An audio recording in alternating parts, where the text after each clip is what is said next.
ನಾನು ನಿನ್ನೆ H K Patil ಎಂಬ ಹೆಸರು 3 ಕಡೆ ನಮೂದಿಸಲಾಗಿದೆ ಗದಗ ಕ್ಷೇತ್ರದ ಮತದಾರ ಪಟ್ಟಿಯಲ್ಲಿ ಅಂತ ನಾನು ಹೇಳಿದ್ದೆ. ಮಾಜಿ ಮುಖ್ಯಮಂತ್ರಿಗಳಾದ ಮಾನ್ಯ ಬಸವರಾಜ ಬೊಮ್ಮಾಯಿ ಅವರ ಹೇಳಿಕೆಯನ್ನು ಅದನ್ನು ನಾನು ಭಾಳ ಗಂಭೀರವಾಗಿ ಗಮನಿಸಿದ್ದೇನೆ. ಬಸವರಾಜ ಬೊಮ್ಮಾಯಿ ಅವರು ಒಬ್ಬ ಬುದ್ಧಿವಂತ ರಾಜಕಾರಣಿಯವರು. ರಾಜಕೀಯದಲ್ಲಿ ಕೆಲವು ಸೂಕ್ಷ್ಮ ವಿಚಾರಗಳನ್ನು ಮುಂದಿಟ್ಟುಕೊಂಡು ಚಾರಿತ್ರ್ಯ ವಧೆ ಮಾಡ್ತಕ್ಕಂಥ ಪ್ರಯತ್ನವನ್ನು ಮಾನ್ಯ ಬೊಮ್ಮಾಯಿಯವರು ಪ್ರಯತ್ನಿಸಿದ್ದಾರೆ. ಆದರೆ ತಾವು ನಮ್ಮ ಹಿತೈಷಿಗಳಾದಂಥವರು, ಸಮಾಜಕ್ಕೆ ಜವಾಬ್ದಾರರಾಗುವವರು, ಸತ್ಯಾಸತ್ಯತೆಯನ್ನು ಕನಿಷ್ಠ ಪ್ರಮಾಣದಲ್ಲಾದ್ರೂ ನೋಡಬೇಕಾಗಿತ್ತು. ಕನಿಷ್ಠ ಏನು ಮಾಡಬೇಕು ಅವರು?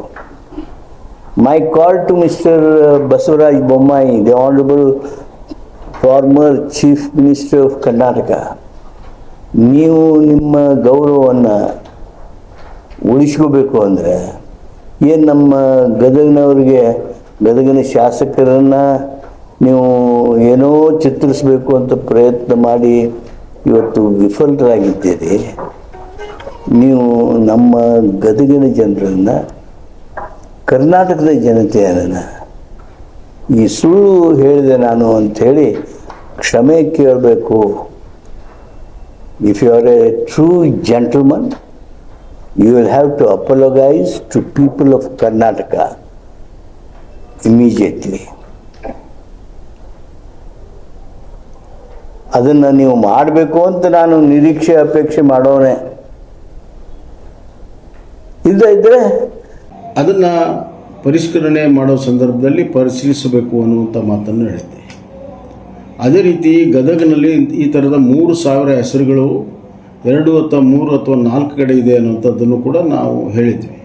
ಅದರ ಪಟ್ಟಿಯನ್ನು ಕೂಡ ನಾವು ಕೊಟ್ಟಿದ್ದೇವೆ. ಅದನ್ನು ಪರಿಶೀಲನೆ ಮಾಡಬೇಕು ಅಂತ ಹೇಳಿದ್ದೇವೆ.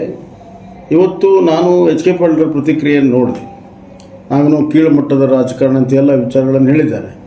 ನಾನು ರಾಜಕೀಯ ಒಂದು ಮಾತನ್ನು ಕೂಡ ಹೇಳಿಲ್ಲ. ಅಲ್ಲಿರುವಂಥ ನಮಗೆ ಕಂಡು ಬಂದಿರುವಂಥ ವಿಚಾರಗಳನ್ನು ನಾನು ಗಮನಕ್ಕೆ ತಂದಿದ್ದೇನೆ. ಅದಕ್ಕೇನು ಕ್ಲಾರಿಫಿಕೇಷನ್ ಕೊಡಬೇಕು ಚುನಾವಣೆ ಆಯೋಗದ ಅಧಿಕಾರಿಗಳು ಕೊಡ್ತಾರೆ. ಆದರೆ ಇವರು ನಾವು ಕೀಳುಮಟ್ಟದ ರಾಜಕೀಯ ಮಾಡುವಂಥ ಅವಶ್ಯಕತೆ ಇಲ್ಲ. ನಾನು ಎಚ್ ಕೆ ಪಾಟೀಲ್ ಹೇಳಕ್ಕೆ ಇಚ್ಛೆಪಡ್ತೇನೆ.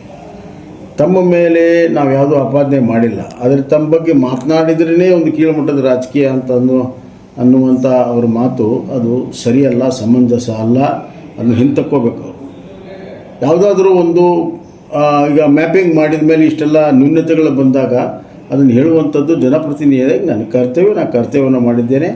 ಆದ್ದರಿಂದ ಚುನಾವಣೆಯಾಗ ಇದನ್ನು ಪರಿಶೀಲನೆ ಮಾಡಬೇಕು ಅನ್ನುವಂಥ ನಮ್ಮ ಆಗ್ರಹ ಈಗಲೂ ಇದೆ ಮತ್ತು ಅದನ್ನು ಸರಿಪಡಿಸ್ಬೇಕನ್ನುವಂಥ ಒಂದು ಆಗ್ರಹ ನಾನು ಚುನಾವಣೆಗೆ ಈಗಲೂ ಮಾಡ್ತೀನಿ. ನನ್ನ ಕರ್ತವ್ಯದಲ್ಲಿ ನಾನು ಎಂದೂ ಕೂಡ ಯಾವುದೇ ಒತ್ತಡಕ್ಕೆ ಮಣಿದೇನೆ. ನನ್ನ ಕರ್ತವ್ಯ ನಾನು ಮಾಡ್ತೀನಿ. ಇದರಲ್ಲಿ ಯಾವುದೇ ರೀತಿಯ ಕ್ಷಮಾಪಣೆ ಮಾಡುವಂಥ ಪ್ರಶ್ನೆನೇ ಉದ್ಭವಿಸೋದಿಲ್ಲ.